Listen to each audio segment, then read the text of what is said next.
had al voorspeld in februari dat de economische crisis toch haar effecten zou hebben op de hele bevolking, maar u werd eigenlijk kwalijk genomen hieromtrent. Wat kunt u ons verder informeren met betrekking tot de crisis zoals het vordert en heel belangrijk ook hoe wij de Antilliaanse jongeren die ook geraakt zullen worden kunnen helpen? Nou kijk, we weten allemaal dat de economische crisis begon zich eigenlijk te manifesteren vorig jaar. Eind vorig jaar sloeg de brug over naar Europa. En begin dit jaar hebben we dat heel duidelijk in Nederland kunnen merken. Wij zijn ervan uitgegaan dat wij onze achterban moeten informeren en op de juiste manier moeten informeren. Wij zijn kwalijk genomen door bepaalde waarschuwingen die wij uitgestuurd hebben, maar wij vinden dat wij eerlijk moeten zijn tegenover onze achterban. En dat hebben wij ook gedaan. Nu leven wij in juli 2009, dat is 5 maanden, bijna een half jaar na onze waarschuwing. Blijkt dat datgene wat wij in februari gezegd hebben, uitkomt. Onze groep, de allochtone groep en met name de jongeren, en niet alleen de jongeren uit de Antilliaanse groep, maar ook alle allochtonen, dus dat gaat over de Turkse groep, de Marokkanen, de Surinamers. De jongere groep zal die klappen voor wat betreft de economische crisis harder voelen dan de lokale bevolking. Tweede punt wat ook heel belangrijk is dat met name jongeren die nu van school komen het nog veel moeilijker zullen hebben om een baan te vinden. Je praat dan over mensen die een baan zoeken en nog geen ervaring hebben. Dus voor hun zal het dubbelop moeilijk zijn. Als we dus ook kijken naar de huidige richting van de Nederlandse politiek. We zien dat de Nederlandse politiek behoorlijk aan het verrechtsen is. Niet alleen door nieuwe partijen, maar ook bij bestaande partijen zien wij een duidelijke verrechtsing. Dat betekent ook dat ook in de maatschappij het voor allochtone groepen heel moeilijk zal zijn om aan de slag te komen. Maar wat zijn de oplossingen voor dit groep? Want juist de Antilliaanse groep is niet politiek actief. Zijn bijna apathisch voor alles wat te maken heeft met politiek. Hun stem zal niet gehoord worden. Maar wie zal voor deze groep opkomen opdat zij meegenomen worden in de nieuwe plannen die ontwikkeld worden? Op de vraag van wat de oplossing zal zijn, is voor ons heel erg moeilijk dat gelijk aan te geven. Het is moeilijk een oplossing aan te dragen en te kunnen zeggen van kijk, dit zijn de oplossingen voor de economische crisis en de aanpak van die problemen. Waar ik altijd voor zal blijven vechten, is dat we het samen moeten doen. Dat is mijn eerste uitgangspunt. Op het moment dat wij geen eenheid vormen, en dat zal u mij vaker horen zeggen, op het moment dat wij geen eenheid vormen, maar bezig zijn met versplintering en versnippering, zullen wij onze doelen nooit bereiken.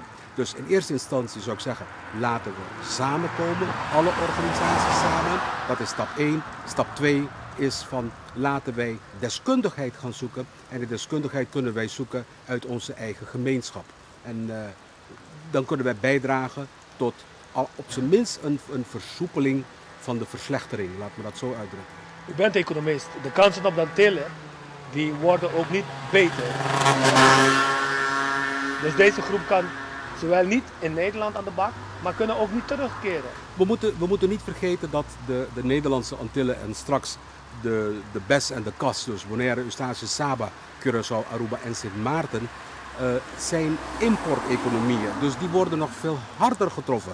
Er wordt veel meer geïmporteerd dan dat er geëxporteerd wordt. Dus je zit altijd met een deficit. Op het moment dat je te maken hebt met een economische crisis, dat betekent dat er in grote lijnen veel minder geld te besteden is. Op het moment dat er minder geld te besteden is, zijn er ook minder banen.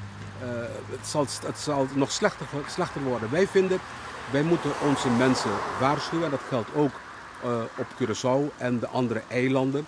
Wij moeten de mensen de ware informatie geven. Wij zijn nog niet in het dal van de economische crisis. Er zijn zoveel voorspellingen gedaan. Iedere keer wordt er ook in Nederland gezegd van er zijn positieve geluiden, het gaat weer beter. Ik denk dat men niet eerlijk is. We zijn nog lang niet in het dal, het dieptepunt van het dal. Als ik een voorspelling zou mogen wagen, en dat is zeer gewaagd, verwacht ik niet voor eind 2010 een verbetering. En dat is op zijn vroegst. Het kan voor hetzelfde geld ook veel later zijn.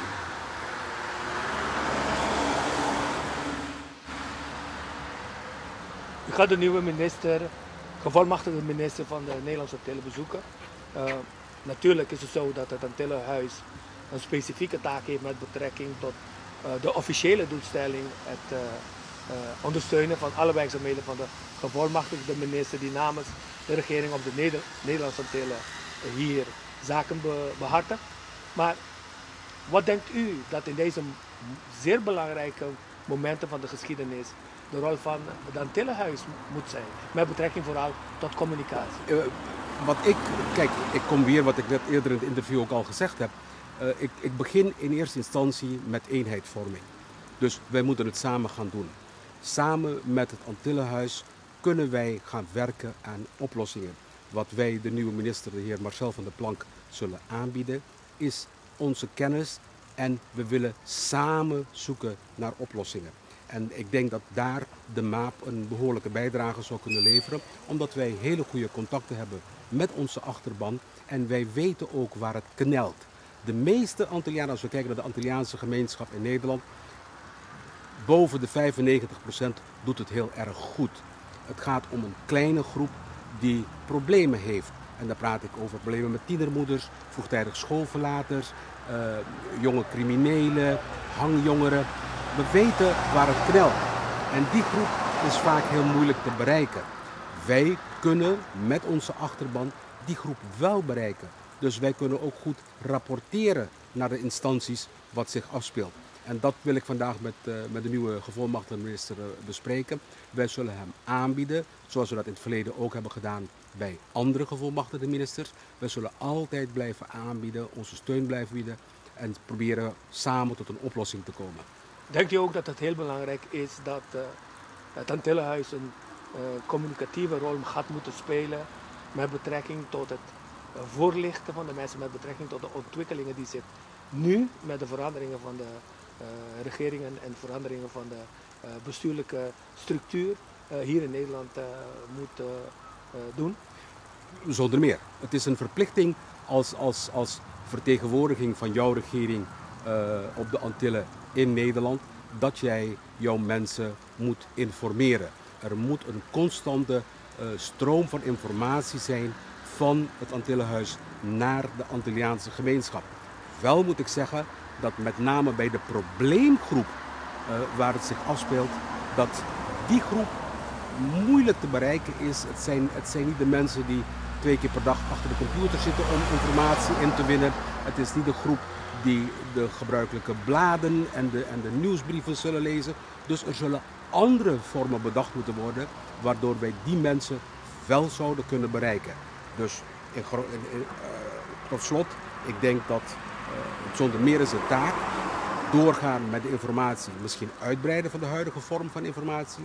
En ten tweede een manier zien te bedenken of uit te werken waardoor we ook die laag bereiken waar de problemen zich afspelen.